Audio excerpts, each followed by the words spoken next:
Eu ganho dinheiro, mas não guardo, parte 2. Eu sou Marie, da Relação Sistêmica. Eu resolvi voltar com este tema porque muitas pessoas me perguntaram: então quer dizer que a mãe significa a profissão de dinheiro e o pai o sucesso e o mundo. O papai te ajuda a reter. Então, se eu não tenho meu pai, eu acabo tendo dificuldade de juntar esse dinheiro. É isso mesmo? Sim, é isso, mas não é uma regra de, né, uma receita de bolo. As pessoas me perguntaram: mas eu me dou super bem com meu pai, mas eu não guardo.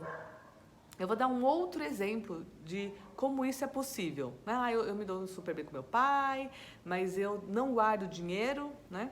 E aí, quando a gente fez a dinâmica sistêmica, constelação familiar, na constelação com bonecos, né?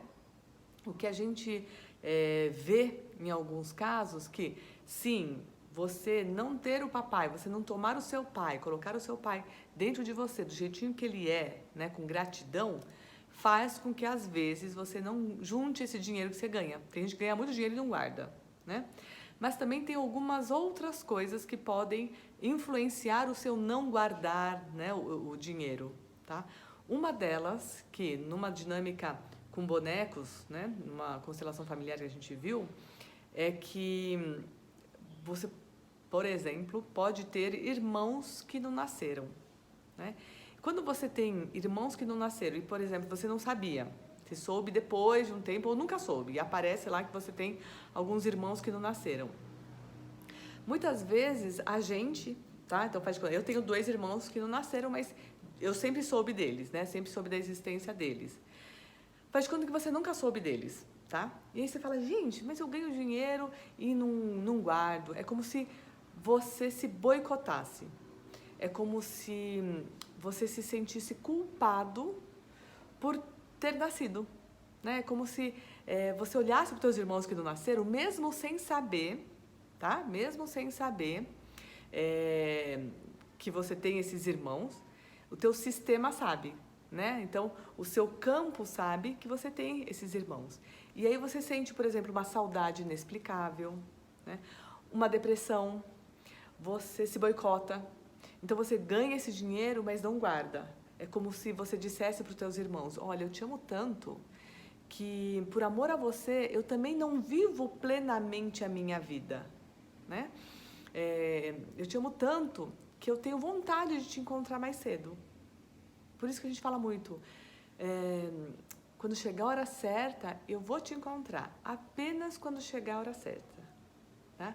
Então, tem coisas que você vai descobrir o porquê de uma situação. Por exemplo, eu não junto dinheiro, por que acontece isso?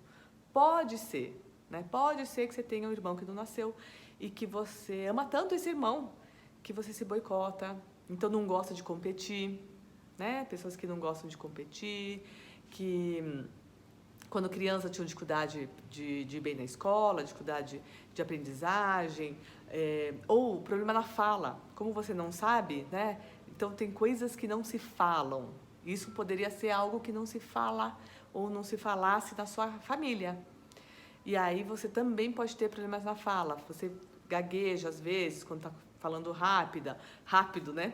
Ou troca palavras. Então, assim, eu gosto de enfatizar que não existe receita de bolo. Então, não é uma coisa diretamente a outra. Mas, em alguns casos, sim, o não juntar dinheiro, apesar de você ganhar dinheiro, não juntar, pode estar relacionado ao papai. Então, você não tomou ainda o papai com tudo que ele te trouxe, né? A gente julga algumas coisas. O papai bebia, então fica julgando. O papai traiu, então fica julgando, né? Então, o julgar é como se deixasse uma cortina entre você e o seu pai. E essa cortina fechasse, ó. Quando eu falo assim, agora eu te vejo, é isso, né? Agora eu te vejo, papai, do jeitinho que você é. Você é o pai certo pra mim, com tudo que você me trouxe. E cada coisa que você julga, tem uma cortina que é translúcida, só que são tantas cortinas que você não vê mais seu pai. Esse é o tomar. Tomar é assim: papai, tá tudo certo, porque a gente não julga. O que aconteceu com os grandes é dos grandes. Tá tudo certo que aconteceu entre você e a mamãe, porque eu não me meto nas coisas dos grandes, né? No relacionamento de você com a mamãe eu não me meto, tá tudo certo. Papai bebia? Tá tudo certo, papai. Com certeza você bebe porque ama muito alguém que bebia lá atrás também, né? E uma coisa que eu adoro enfatizar é que tudo que tem na família dos outros tem na minha. Por isso que na dinâmica sistêmica é tão fácil entrar no campo, é tão fácil se identificar e sentir, né? Porque a gente sente igual. Você acha que na minha família não tem? Em todas tem.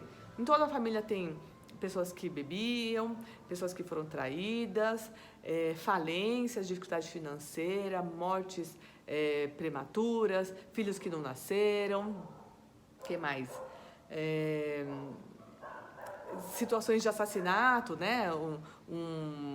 Mortes entre um e o outro, sempre tem. Não adianta, e você não sabe o que aconteceu daqui a 3, 4, 5 gerações atrás.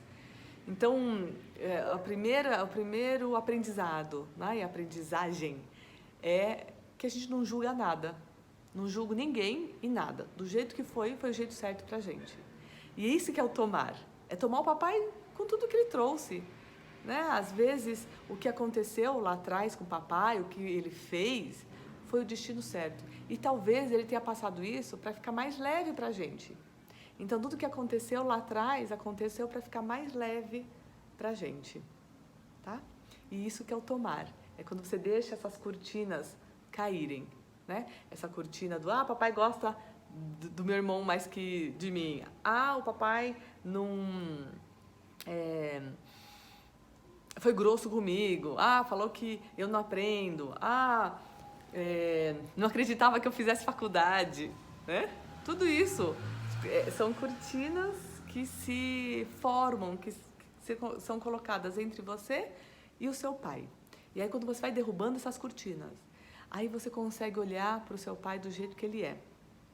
Aí você pode lembrar das coisas gostosas que ele fazia com você, né?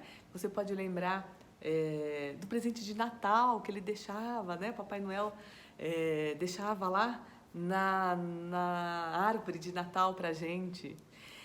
Quando ele chegava do trabalho, tinha lá um chocolate te esperando, ele trazia uma balinha, ou ele fazia de tudo para poder te ver antes de trabalhar ou antes de quando chegasse. Então, o que o papai fazia que demonstrava, sem falar eu te amo, que demonstrava o quanto realmente ele se importava com você, né? Às vezes é o papai que sempre trabalhou muito para poder comprar um caderno e um lápis para você estudar. Então ele nunca falou te amo, nunca te deu um presente, mas ele fazia de tudo para te dar um caderno e um lápis. Então o que o papai fazia e que você, nessa atitude, você consegue sentir o amor dele por você. E aí você toma o papai, toma esse teu lado, né? Esse pai certo para você. Não existe pai perfeito, existe apenas o pai certo para cada um, né? E agora que época de Natal, final de ano, você fala assim, puxa, meu pai não está mais comigo. Ou, eu não lembro, não consigo tirar essas cortinas, as cortinas são muito grossas, muito espessas, né? Então, começa a lembrar de quando você era bem pequeno, quando ele te carregava nas costas, no ombro, ensinou a andar de bicicleta, quando ele simplesmente olhava para você com carinho, porque tem pai que não fala eu te amo, né? Tem meu pai mesmo, acho que eu não lembro, eu falo que eu lembro sim, a primeira vez que ele falou, que eu lembro dele falando, né? Porque era muito difícil ele falar isso. Então a gente lembra de situações, né? Aquele esforço que ele fez para te oferecer algo. Muitos pais, eles começam a nos oferecer algo para demonstrar o quanto nos amam. Então, o que o papai fez e o que é esse demonstrar? E aí, assim, facilita esse tomar. E aí, você consegue reter. Consegue ganhar dinheiro e reter esse dinheiro. Então, eu ganho dinheiro, mas não guardo. Não é receita de bolo. Pode estar relacionado ao papai e pode estar relacionado, às vezes, né, com um irmão que não nasceu. E aí você olha com carinho para esse irmão e fala assim, quando chegar a hora certa a gente vai se encontrar, apenas quando chegar a hora certa. E eu vou viver plenamente a vida por mim e por você, né? Eu vou viver e eu vou te mostrar as coisas boas da vida. Eu vou te mostrar esse mundo, esse mundão lindo. Eu mostro através dos meus olhos, eu mostro a vida para você. Então eu também vou ganhar dinheiro porque é uma forma de eu viver plenamente. E eu vivo assim por mim e por você. Agora eu te vejo, Marie, da Relação Sistêmica.